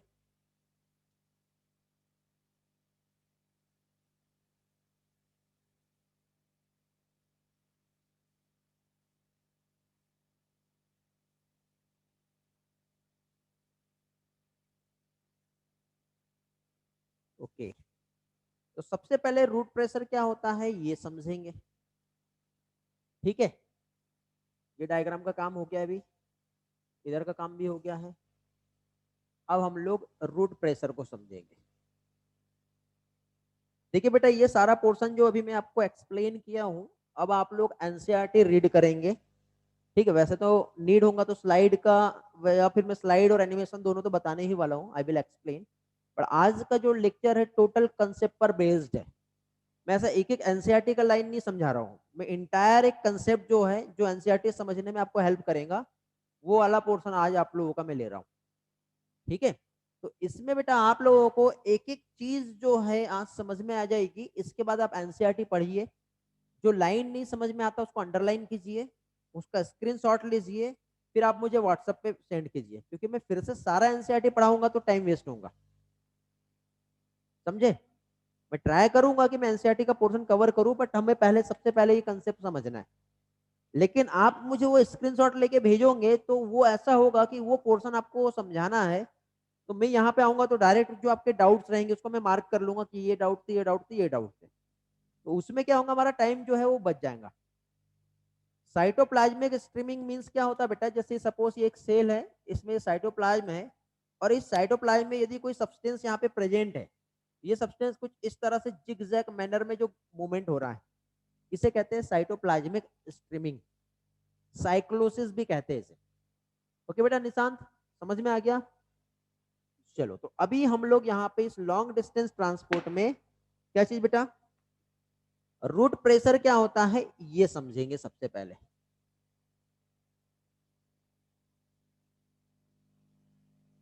क्या चीज, रूट प्रेशर क्या होता है ये समझेंगे। ओके,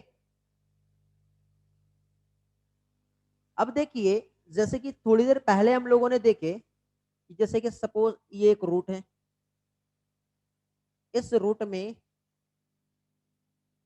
यदि हम देखें तो अंदर साइड जो है एक चैनल है, ये वाला, जो कि जाइलम है, और इधर जो है ये है रूट हेयर्स। इस रूट हेयर्स की हेल्प से वाटर पहले एब्जॉर्ब हुआ, फिर इपिडर्मिस और सारी चीजों को क्रॉस करते हुए जो वाटर है, वाटर के साथ ही साथ बेटा मिनरल्स और आयंस भी हो सकते हैं जो उसमें डिजॉल्व होंगे। तो वेरियस आयंस जो है बेटा, ठीक है, पॉइंट नंबर 1, वेरियस आयंस जो है क्या होंगे, ये एक्टिवली ट्रांसपोर्ट कर दिए जाएंगे इस जाइलम में। ये क्या है, जाइलम है। तो वेरियस आयंस जो है एक्टिवली ट्रांसपोर्ट हो गए हैं, कहां पर, जाइलम में, पॉइंट नंबर 1।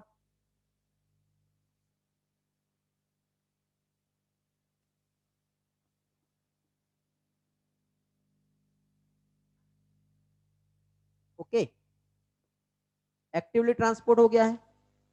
फिर एक्टिवली ट्रांसपोर्ट होने के बाद वाटर जो है उस आयन को फॉलो कर रहा है, लेके जा रहा है, उसका जो फ्लो हो रहा है, तो जिसकी वजह से अब देखो, जैसे कि सपोज ये एक जाइलम सेल्स है, और यदि इधर से पानी इधर आ रहा है और आयंस जब यहां पर आ रहे हैं, इस सेल का ऑलरेडी पहले से खुद का एक प्रॉपर स्पेस है, ठीक है, लेकिन उस स्पेस की वजह से अब वो कोई धकेल रहा है ना उसको, तो वहां पे एक फोर्स काम कर रहा है, एक पॉजिटिव प्रेशर यहाँ पे जो है, ठीक है, क्या चीज, एक पॉजिटिव प्रेशर जो है यहाँ पे काम कर रहा है, और जो पॉजिटिव प्रेशर जो है उसको क्या कर रहा है बेटा, धकेल रहा है। समझे? तो ये जो पॉजिटिव प्रेशर जो यहाँ पर बिल्ड हुआ है, जो पॉजिटिव प्रेशर यहाँ पर जो बिल्ट हुआ है, ये क्या कहलाएगा, इसे कहते हैं रूट प्रेशर। क्यों कह रहे हैं, देखो एक काम करते हैं, एग्जांपल याद आ रहा है, अपने ट्रेन के जो जनरल डिब्बे होते हैं उसको देखे, सफर किए हो कभी, छोटा सा डब्बा होता है, और जब कोई फेस्टिवल होता है, स्पेशली रक्षाबंधन, ठीक है, तो उस टाइम पे लोगों का, या दिवाली का टाइम जो होता है, तो उस टाइम पे ट्रांसपोर्ट लोगों का बहुत ज्यादा होता है। अभी तो कोविड चल रहा है, तो अभी तो ऐसा कंडीशन नहीं है, बहुत अच्छा है। मैं तो चाह रहा हूँ कि ट्रेन में ऐसे ही सफर होना चाहिए, पहले से बुकिंग लो, और वो जो मारा मारी होती है ना, धक्का मुक्की, ये सारी चीजें ना हो, या फिर ट्रेन के रूट्स और ट्रेन की लाइन जो है बढ़ा दी जाए। ठीक है, फ्लाइट में भी जो है ऐसे जो सिस्टम जो बना वो भी बहुत अच्छा बना हुआ है।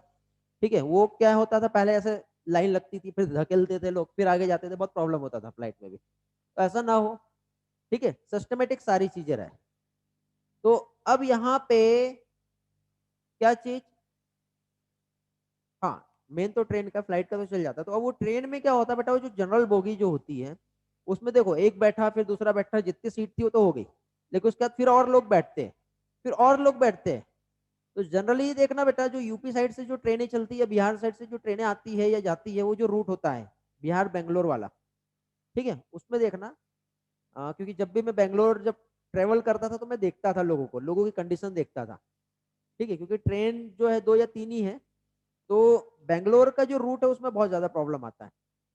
तो उसमें देखना लोग इतने ऐसे बैठे रहते हैं और ऐसे धक्के मारते हैं। तो अब देखो उसके बाद भी, फिर भी देखो हर स्टेशन पर जब ट्रेन रुकती है, तो उसके बाद अगेन और फिर नए लोग चढ़ते हैं, जबकि जगह नहीं है वहां पर। तो जब यहाँ पे जस्ट लाइक जो ऐसे ही हो रहा है, ये ट्रेन का एक डब्बा है, इसमें ऑलरेडी जितने लोग थे वो तो है, लेकिन इसके अलावा फिर और यदि न्यू वहां पे पार्टिकल्स जब ऐड होंगे तो क्या होगा यहाँ पे बताओ, वो धकेलेंगे ना उनको। धक्का मारने वाला एक फोर्स वहां पे काम कर रहा है, उस फोर्स को क्या कहेंगे, रूट प्रेशर कहेंगे, जो धकेल रहा है। धकेल रहा है कि नहीं?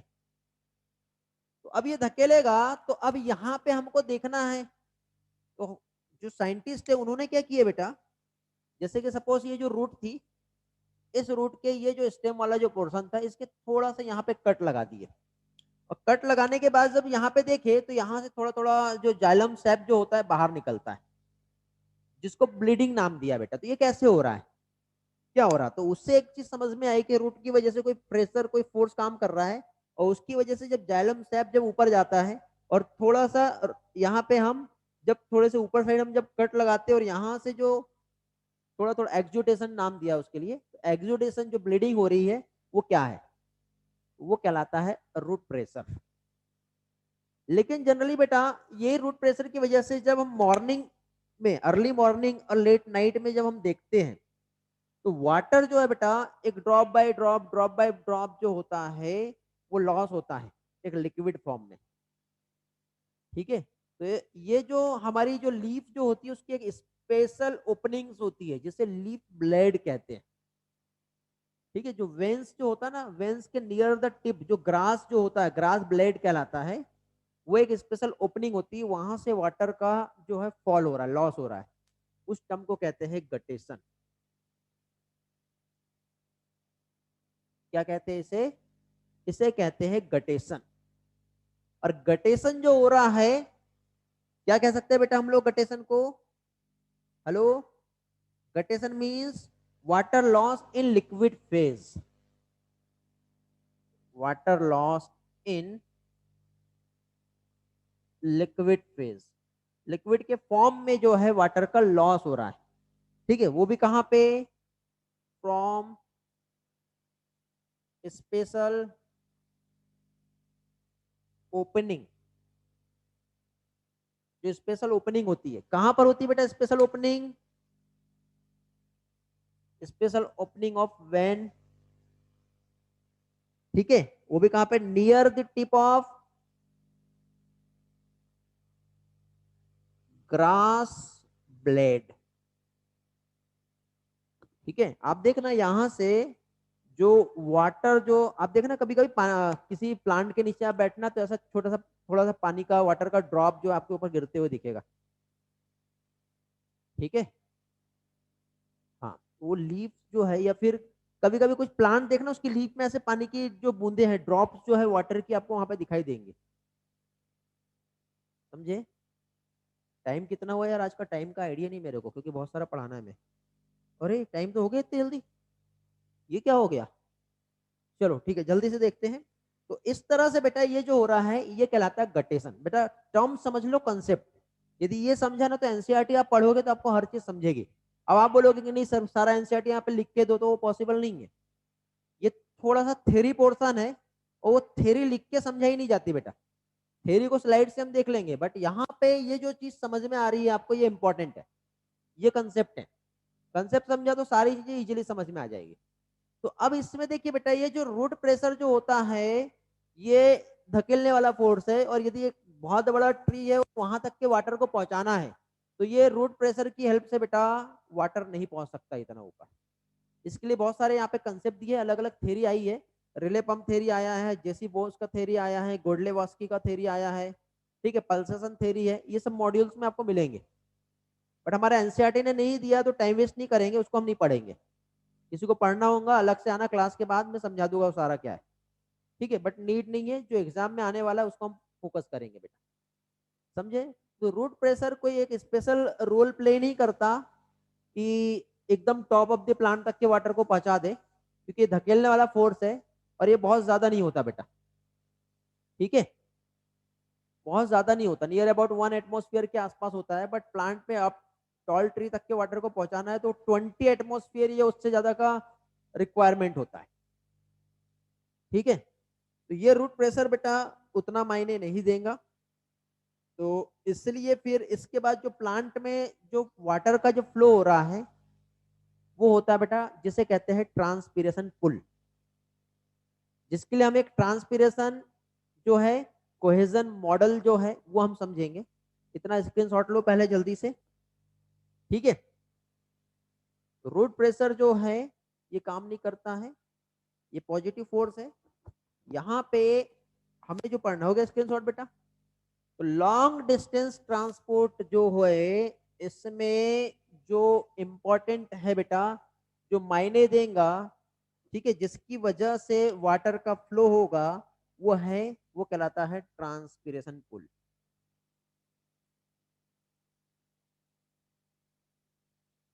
क्या कहलाएगा? Transpiration pull. ये है बेटा नेगेटिव प्रेशर। और यहाँ पे बेटा ये जो गटेशन जो हो रहा था मींस वाटर का जो लॉस है एक लिक्विड फॉर्म में हो रहा था। लेकिन ट्रांसपीरेशन मींस क्या होता है, इसका भी डेफिनेशन देख लो, loss of water in the form of vapours. Gaseous form में वाटर का लॉस होता है बेटा, ठीक है, जो कहलाता है ट्रांसपीरेशन पुल। इसे cohesion tension transpiration pull model जो है उस टर्म में हम लोग ये समझेंगे कि वाटर का जो लॉस हो रहा है वो कहां से हो रहा है, स्टोमेटा से हो रहा है। कहां से हो रहा है बेटा? स्टोमेटा से हो रहा है। तो वाटर जो है बेटा देखो, ये जो जाइलम में, मतलब ये जाइलम से जो वाटर आगे बढ़ते जा रहा है, आगे बढ़ते जा रहा है, आगे बढ़ते जा रहा है, और जो माइन्यूट सी ओपनिंग्स जो होती है लीफ में जिसे कहते हैं स्टोमेटा, और स्टोमेटा का कुछ ओरिएंटेशन होता है बेटा, जो आप लोगों ने एनाटॉमी ऑफ लीफ में स्टडी किए होंगे स्टोमेटा, यहाँ पे भी दिया हुआ है। जिन लोगों का नहीं हुआ डोंट वरी, टेंशन ना लो, बैच 1 बैच 2 का शायद हो गया होगा एनाटॉमी, ठीक है। और जिन लोगों का नहीं हुआ है वो मैं यहाँ पे कवर करा दूंगा, ठीक है, समझे बेटा? ओके। तो वहां पे सारी चीजें समझ में आ जाएगी। तो यहाँ पे क्या होता है बेटा, जो स्टोमेटा होते हैं वहां से वाटर का वेपर्स के फॉर्म में लॉस जो हो रहा है, ठीक है, उसे कहते हैं ट्रांसपीरेशन। और ट्रांसपीरेशन के साथ ही साथ जो वाटर का जो लॉस हुआ तो उसकी वजह से एक यहाँ पे प्रेशर, जो खींचने वाला जो फोर्स होता है जिसे ड्राइविंग फोर्स कहते हैं, वो फॉर्म होता है, जिसकी वजह से जो डीपीडी है वो बहुत काम करता है। तो ये ट्रांसपीरेशन पुल क्या है, ये थोड़ा सा कंसेप्ट समझ लो। इधर का हो गया ना बेटा, स्क्रीनशॉट लेकर रफ कर दू। ट्रांसपीरेशन पुल क्या होता है वो समझेंगे अभी हम लोग यहाँ पर। तो यहाँ पे वाटर मॉलिक्यूल में बेटा अपना खुद का एक प्रॉपर्टी होता है, ठीक है, जिसकी हेल्प से वाटर का जो लॉस जो हो रहा है और वाटर का जो मूवमेंट हो रहा है, जो वाटर का ट्रांसपोर्ट हो रहा है, वो हम समझेंगे इसमें बेटा ट्रांसपीरेशन पुल में। हेलो, किसी के मैसेज कुछ दिख नहीं रहे वैसे फिलहाल, तो बड़े आगे। ओके। तो वाटर का loss of water in the form of vapours from stomata of the leaf. Okay, यहाँ पे जो लॉस हो रहा, ध्यान से समझो बेटा। अभी ये एक जाइलम हो गया, ठीक है। इसको हम लोग इस तरह से समझेंगे कि जैसे ये सेल्स है बेटा, और यहाँ पे ये लीफ है, ठीक है। इस लीफ में भी इसी तरह से एक चैनल बना होगा ना, अलग से तो होगा नहीं, ऐसे ही रहेगा। और यहाँ पर भी इसी तरह से सेल्स का आपस में कम्युनिकेशन है। समझ रहे हो? क्या देख रहे हैं हम लोग? Transpiration pull.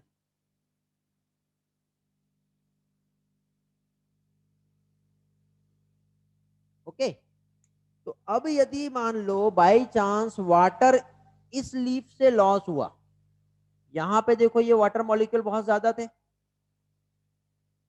कि नहीं?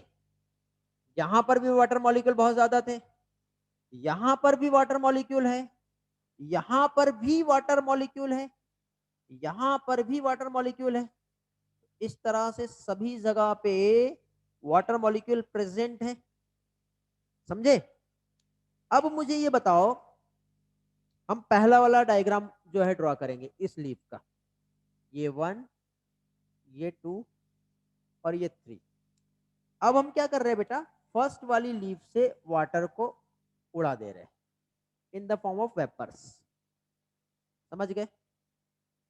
यदि in the form of vapours, यदि यहां से वाटर का लॉस हुआ तो यहां पे तो वाटर ज्यादा है। अब मुझे बताओ, यदि मैं यहां पे इसको सेल ए और इसको सेल बी देता हूं, तो हाई वाटर पोटेंशियल कहां पर है? बी में है। और वाटर का मूवमेंट कैसे होता है बेटा?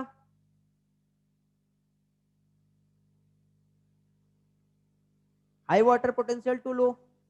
तो जब यहां से वाटर इधर उड़ गया तो ऑब्वियसली बी का पानी कहां जाएगा? ए में जाएगा। अब सेल सी है, तो अब नेक्स्ट कंडीशन ये आएगी कि यदि बी में वाटर कम हो गया और ये सी में वाटर ज्यादा है, तो अभी मुझे बताओ, ये सेल बी है और ये सेल सी है।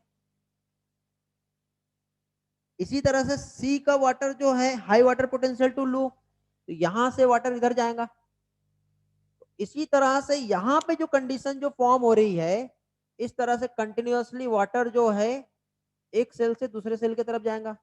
क्योंकि यहाँ पे वाटर पोटेंशियल जो है ये कम हो गया है, तो डीपीडी जो है क्या हो गया है? इंक्रीज हो गया है। तो इधर डीपीडी कम और इधर ज्यादा, तो low DPD to high DPD water का मूवमेंट होगा। पढ़े हम लोगों ने लास्ट लेक्चर में, याद है?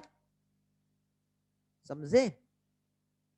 तो इस तरह से बेटा ट्रांसपीरेशन जो है ये क्या हो रहा है बेटा? Loss of water in the form of vapours.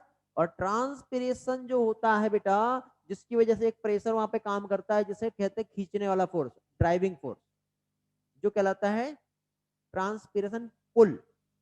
लेकिन इसी के साथ ही साथ ये डिपेंड करता है ट्रांसपीरेशन पुल, ये प्रॉपर्टी ऑफ वाटर, ठीक है। किस पर डिपेंड करेगा बेटा? Property of water. और वाटर की जो प्रॉपर्टी जो होती है, जिसमें एक होता है कोहेजन, एक आता है अधेशन। कोहेजन, अधेशन, और इसी के साथ साथ एक आता है सरफेस टेंशन।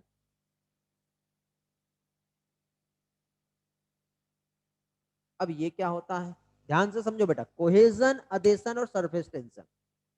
कोहेजन का मीनिंग ये होता है बेटा, क्या चीज? कोहेजन का मीनिंग होता है कि वाटर जो है आपस में दूसरे वाटर के साथ अट्रैक्ट करता है, म्यूचुअल अट्रैक्शन होता है। आपने देखा ना, पानी को थोड़ा सा ऐसा टेबल पे गिराओ और पकड़ के खींचो, तो जैसे जैसे खींचोगे पानी उसके पीछे पीछे आ जाएगा। तो बेटा एक म्यूचुअल अट्रैक्शन होता है बिटवीन द वाटर, होता है कि नहीं? म्यूचुअल अट्रैक्शन होता है between water molecule. Point number 1। Point two adhesion. Adhesion means water जो होता है ना बेटा, जो पोलर सरफेस जो होता है उसके तरफ अट्रैक्ट करता है। तो नेक्स्ट क्या हो जाएगा, attraction of water with polar surface. Polar surface means जैसे कि फॉर एग्जांपल हम जो ट्रैकेट्स की हम बात करते हैं, ठीक है, ये इस तरह से जो होता है, ट्रैकेलरी एलिमेंट्स नाम सुने होंगे आपने, ठीक है, ट्रैकेट्स ये जाइलम के टाइप्स है। तो ट्रैकेट्स जो है बेटा, इसकी ये जो सरफेस जो है, ये आप जो देख रहे हैं, ये पोलर है, और पोलर सरफेस है तो इसके तरफ वाटर बेटा इस तरह से चिपक जाएगा, तो इसे कहते हैं अधेशन। कोहेजन मतलब वाटर मॉलिक्यूल का एक दूसरे वाटर मॉलिक्यूल की तरफ अट्रैक्शन होता है। और सरफेस टेंशन क्या होता है बेटा, वाटर मॉलिक्यूल जब मूव कर रहे हैं तो जो मूवमेंट जो हो रहा है, ठीक है, तो ये सरफेस की वजह से इस तरह से ये जो मूवमेंट हो रहा है, ये क्या कहलाएगा, सरफेस टेंशन। तो H2O मॉलिक्यूल जो मूव कर रहा है उसकी वजह से सरफेस टेंशन जो है वो क्रिएट होता है। इसकी तीन प्रॉपर्टी की वजह से बेटा यहां पर जो है क्या चीज, ट्रांसपिरेशन पुल जो है ये फॉर्म होगा। स्क्रीनशॉट ले लो जल्दी से।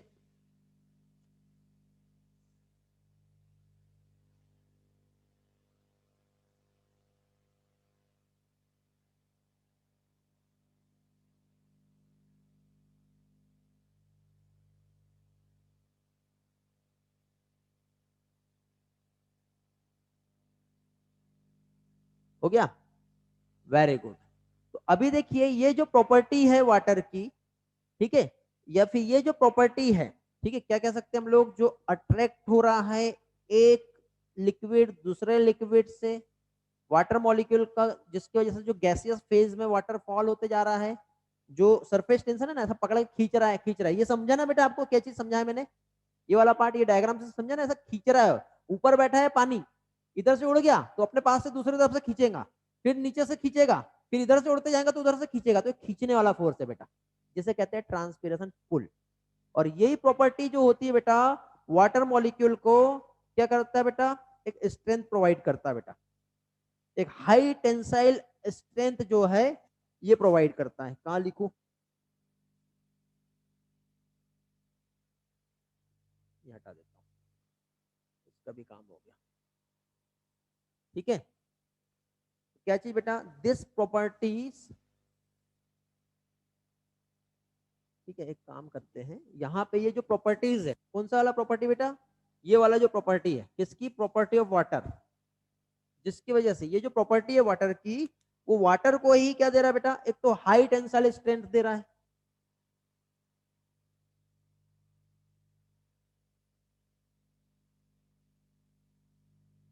थोड़ा सा आपको बेटा पैसेंस रखना पड़ेगा, 10 मिनट एक्स्ट्रा हो सकते हैं, ठीक है, मेंटली प्रिपेयर होकर बैठेंगे।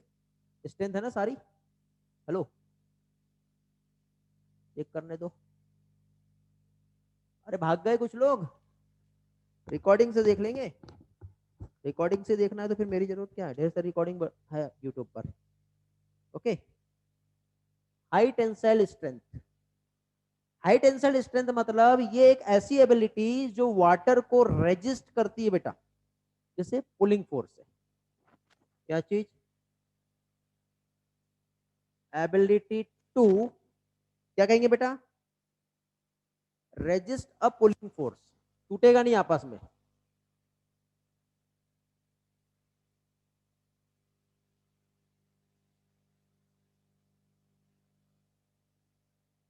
ठीक है। वाटर मॉलिक्यूल जो है क्या चीज, जैसे ये पकड़ के खिंचा रहा है ना, यदि ये एबिलिटी नहीं रहती तो वाटर के बीच में ब्रेक लग जाता, और बीच में तोड़ दो तो फिर वो अलग अलग बिखर जाते, जैसे पानी की बूंद, ऐसे पानी के ऊपर फेंको पूरा बिखर जाता है। वापस से आ रहा है क्या, वो नहीं हो रहा ना। तो ये जो प्रॉपर्टी है वो आप कुछ भी कर लो, वाटर को अपने जो स्ट्रेंथ है उसमें तोड़ नहीं पाएगा और आगे भागते जाएगा पानी। और दूसरे साथ ही साथ बेटा ये जो जाइलम वेसल्स है ना, ऐसे एक छोटा सा ट्यूब है, आपने देखे कैपिलरी ट्यूब, कैपिलरी ट्यूब में थोड़ा सा पानी ऐसा पकड़ा तो एकदम से पकड़ के आगे खींचा जाता है, तो ऐसे छोटी छोटी ट्यूब से बेटा ये जाइलम की छोटी छोटी कैपिलरी ट्यूब से, ये इस तरह से, तो पानी यहाँ आया तो पकड़ के एकदम खींचेगा, यहाँ आया तो इधर खिंचाएंगे, यहाँ आया तो इधर खिंचाएंगे, इस तरह से। तो हाई कैपिलरिटीज जो है,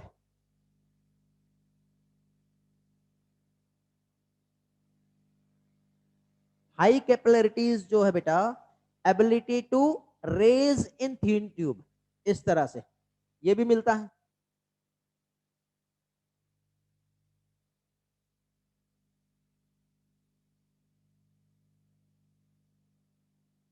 ये जो नोट्स दे रहा हूँ ना बेटा, बहुत अच्छे कंसेप्ट वाले नोट्स है, ठीक है। हाँ बेटा, स्ट्रॉ जो होता है, तो इसमें देखना बेटा, जैसे C4 प्लांट जो होते हैं वो C3 प्लांट से ज्यादा एफिशिएंट होते हैं, लास्ट में आपके एनसीईआरटी में दिया हुआ है, ठीक है। तो C4 प्लांट जो होते हैं C3 से ज्यादा अच्छी एफिशिएंसी रखते हैं, क्यों? क्योंकि वो कार्बन डाइऑक्साइड को फिक्स कर सकते हैं। C4 प्लांट जो है उसमें ही एक ऐसी एबिलिटी होती है कि वो अपने पानी को, वाटर को कम लॉस करे, क्योंकि उसका स्टोमेटा का स्ट्रक्चर और वो सारी चीजें जो है वो काफी मायने देती है, समझे बेटा। तो ये चीज है C3 और C4 प्लांट, जिसमें क्यों इफिशियंट है C4 प्लांट। तो एक तो पहली चीज, तो कार्बन डाइऑक्साइड को ज्यादा से ज्यादा फिक्स कर सकते हैं, समझे, क्योंकि उसका हम लोगों ने स्ट्रक्चर समझे हैं, याद आ रहा है बेटा, ठीक। और साथ ही साथ बेटा, ये जो ट्रांसपिरेशन का जो रेट है, इसके लिए कुछ ना कुछ फैक्टर्स है जो मायने देते हैं, ओके। हाँ बेटा, वेरी गुड। फोटो रेस्पिरेशन भी नहीं हो रहा, स्क्रीनशॉट ले लो बेटा जल्दी से। एक लास्ट पार्ट बेटा, ट्रांसपिरेशन जो है बेटा, ये कुछ फैक्टर्स पे अफेक्ट करता है, वो हमें देखना है, फिर फाइनली आपका ट्रांसपिरेशन वाला पोर्शन भी कंप्लीट हो जाएगा, ओके। देखिए, ट्रांसपिरेशन जो अफेक्टेड होता है कुछ फैक्टर्स है। पहली चीज तो टेम्परेचर, टेम्परेचर बढ़ा दिया गया तो ट्रांसपिरेशन ज्यादा होगा। लाइट, लाइट का इफेक्ट जो है ये ट्रांसपिरेशन पे बहुत ज्यादा इफेक्ट करता है बेटा। ह्यूमिडिटी, क्या चीज? ह्यूमिडिटी जो है यदि बढ़ा दी जाए तो ट्रांसपिरेशन कम होगा बेटा। एक चीज यही है जो नेगेटिव है, एंटी फैक्टर की तरह काम कर रहा है। विंड का स्पीड, विंड का स्पीड यदि बढ़ाओगे तो भी ट्रांसपिरेशन ज्यादा होगा। और कुछ एक्सटर्नल फैक्टर्स है वो भी मायने देते हैं। और एक्सटर्नल फैक्टर्स में देखना, आपके एनसीईआरटी में दिया हुआ है, number of distribution of stomata, जितने ज्यादा स्टोमेटा होंगे उतना ज्यादा ट्रांसपिरेशन होगा, समझे। उसके बाद कितने परसेंट ऑफ स्टोमेटा ओपन है, वो भी तो मायने देता है ना। जितना ज्यादा स्टोमेटा ओपन रहेगा उतना ज्यादा ट्रांसपिरेशन होगा। और लास्ट में एक टर्म दिया हुआ है बेटा, कैनोपी स्ट्रक्चर, कई स्टूडेंट को नहीं समझ में आता ये क्या है। यहाँ दिख रहा है ना, कैनोपी स्ट्रक्चर। कैनोपी स्ट्रक्चर मतलब जितने प्लांट ऐसे खुले रहेंगे हवा में, ठीक है, तो उतना ज्यादा विंड होगा का स्पीड बढ़ेगा, और ज्यादा हवा मिलेगी तो उतना ज्यादा ट्रांसपिरेशन होगा। लेकिन ऐसे प्लांट ढके हुए रहेंगे, जैसे कुछ प्लांट है ऊपर और उसके नीचे छोटे प्लांट है, तो कैनोपी ऐसे पूरा कॉम्पैक्ट रहेगा तो ट्रांसपिरेशन कम होगा। बट जितना ओपन स्पेस रहेगा उतना ज्यादा ट्रांसपिरेशन होगा। समझ में आ गया बेटा। तो इस तरह से देखो, आज हम लोगों ने क्या क्या पढ़ लिए। पेज नंबर कहां से स्टार्ट किए हमने आज? 183 से हम लोगों ने स्टार्ट किए हैं, फिर 184 भी कंप्लीट हो गया है, 185 भी कंप्लीट हो गया है, ओके। इसमें एक माइक्रोराइजा वाला पोर्शन जो है मैंने एक्सप्लेन नहीं किया, ये मैं एक्सप्लेन कर दूंगा बाद में।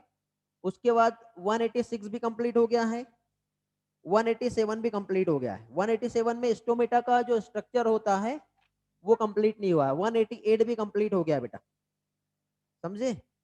और 189 का जो ट्रांसपिरेशन फोटोसिंथेसिस का कंपैरिजन है, एक बार आप लोग पढ़ के आओगे। इतना पोर्शन हमारा कंप्लीट हो चुका है, स्क्रीनशॉट लेना है ले लो। इतना पोर्शन हमारा कंप्लीट हो गया है, ये आप पढ़ेंगे, अंडरलाइन करेंगे। जो भी पार्ट नहीं समझ में आता है वो आप लोग मुझसे पूछोगे, ठीक है। इसमें देखिए, इसमें क्या चीज, जो स्टोमेटा का जो स्ट्रक्चर जो दिया है ये प्लांट एनाटॉमी में भी आता है, तो हम लोग इसको अलग से और डिटेल में समझेंगे, बट इसका थोड़ा बहुत पोर्शन जो है मैं आपको एक्सप्लेन कर दूंगा। बट ये आप लोगों का टास्क रहेगा, आप लोग क्वेश्चंस मुझसे पूछेंगे, जहां पे क्वेश्चंस आएंगे वो मैं आप लोगों को एक्सप्लेन करूंगा। बट आज का लेक्चर टोटल कंसेप्ट पर बेस्ड था, कंसेप्ट समझना जरूरी था। मैं एनसीईआरटी का एक एक लाइन टू लाइन थ्योरी वाला पोर्शन लेता, थ्योरी के हिसाब से, तो आपको प्रॉब्लम होती थी, नहीं समझता था, समझे। तो मिलते हैं फिर हम लोग नेक्स्ट लेक्चर में, ऑलमोस्ट दूसरा क्लास मैडम वेट कर रही है वैसे भी, ठीक है बेटा, ओके। चलो बाय बाय, थैंक यू। कुछ भी डाउट रहे बेटा तो आप मुझसे बाद में पूछिए, I will explain you, text कीजिए, जो भी रहता है, फिर मिलते हैं,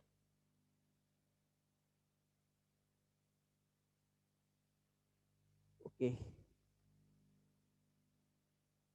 ठीक है बेटा, बाय। कैनोपी बेटा मैं एक्सप्लेन कर दूंगा नेक्स्ट लेक्चर में, ओके।